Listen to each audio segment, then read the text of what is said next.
Hello বন্ধুরা, নমস্কার। তো সবার প্রথমে আমি জানাই সবাইকে আমার চ্যানেলে স্বাগত। আপনারা নিশ্চয়ই ভালো আছেন সবাই। তো আপনারা ভালো আছেন বলে আমিও ভালো আছি। তো দেখো, আজকে তোমাদের সামনে আমি নিয়ে এসেছি রেড অ্যান্ড ব্ল্যাকের কম্বিনেশন একটা শাড়ি, এবং এটা আমি ড্র্যাপ করব একটা ব্রালেট কালো রঙের এবং ব্ল্যাক কালারের লেগিংসের সাথে। লেগিংসটা আজকে এই জন্য নিয়েছি বিকজ যখন আমাদের মতো বাল্কি ফিগার থাকে তখন একটু চাপা, মানে একটু রোগা স্লিম দেখানোর জন্য পেটিকোট না পরে আমরা যদি লেগিংস, জিন্স অথবা শেপার ইউজ করি তাহলে আমাদের একটু বাল্কি চেহারাটা স্লিম টাইপের লাগে, মানে স্লিমিং লাগে। তো লেগিংস আপনারা ঢিলাভাবে বা লুজভাবে পরবেন না। লেগিংসের যে দড়িটা থাকে ওটা একদম পেটিকোটের মতো বেঁধে নেবেন। আর যদি কেউ পেটিকোটের সাথে ড্র্যাপ করতে চান তো ড্র্যাপ করবেন, তবে লেগিংসের সাথে ড্র্যাপ করলে আপনার শেপটা পারফেক্ট আসে আর একটু বাল্কিনেসটাও কম দেখা যায়। তো অবশ্যই আমাকে জানাতে হবে আমার শাড়িটা কেমন হয়েছে। ব্ল্যাক অ্যান্ড রেডের কম্বিনেশন আমার ভীষণ প্রিয়। ব্ল্যাক কালারটা আমার ভীষণ প্রিয় এবং রেড কালারটাও ভীষণ প্রিয়, আর এর কম্বিনেশনটা তো দুর্দান্ত হয়। তো আমি দেখো একটা ব্ল্যাক কালারের ব্রালেট, মানে ভীষণ সুন্দর একটা নেটের ব্রালেটের সাথে আমি পরে নিচ্ছি এই শাড়িটা। শাড়িটা যেহেতু চওড়া বর্ডার আছে সেজন্য এটার লুকসটা আরও এনহ্যান্স হয়েছে। তো দেখো আমার পরা কমপ্লিট হয়ে গেছে শাড়িটা। তোমরা আমাকে দেখে বলো আমাকে কেমন লাগছে ফুল লুকটা। আমি তোমাদের ফুল ফ্রন্ট অ্যান্ড ব্যাক লুকটা দেখিয়ে দিলাম। তো যেহেতু এটা আমার ফ্যাশন চ্যানেল এবং টিপস চ্যানেল, আমার এই ফ্যাশন যেটা করেছি আজকে সেটা আপনাদের কেমন লাগছে।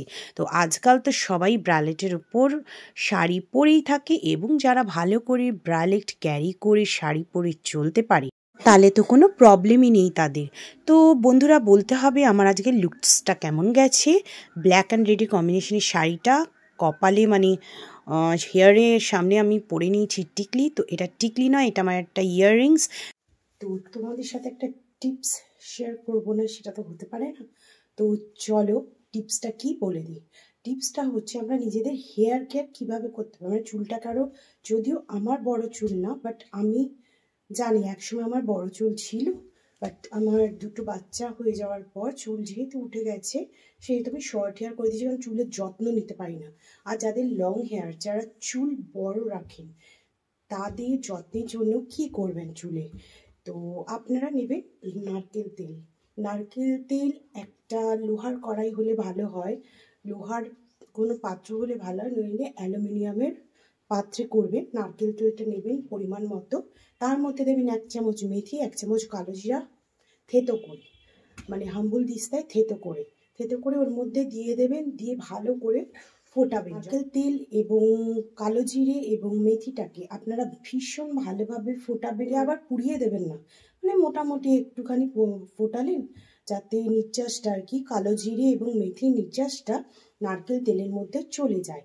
তো যখন এটা ফোটানো হয়ে যাবে তো আপনারা তখন এটা গ্যাস থেকে নামিয়ে রেখে দেবেন, ঠান্ডা হয়ে যাবে। দেন ছেঁকে নিয়ে আপনারা এটা কোনো বটলে রেখে দিতে পারেন। আর যদি অল্প পরিমাণে করেন তাহলে সাথে সাথে সেটা হেয়ারে ম্যাসেজ করতে পারেন। আর থেতো করা কালো জিরার মেথিটা আপনারা কিন্তু ফেলে দেবেন না। ওটা আপনারা, মানে যেই কলাগুলো পেকে একদম লথপথে হয়ে যায় ওই কলাগুলো ম্যাশ করে ওর মধ্যে দিয়ে আপনারা হেয়ার প্যাক হিসাবে ইউজ করতে পারেন। চুলে দারুণ স্মুথনিং হয়। তো এই ছিল আমার আজকের টিপস। তো ভিডিওটা ভালো লেগে থাকে তো অবশ্যই লাইক, কমেন্ট, শেয়ার এবং সাবস্ক্রাইব করবে।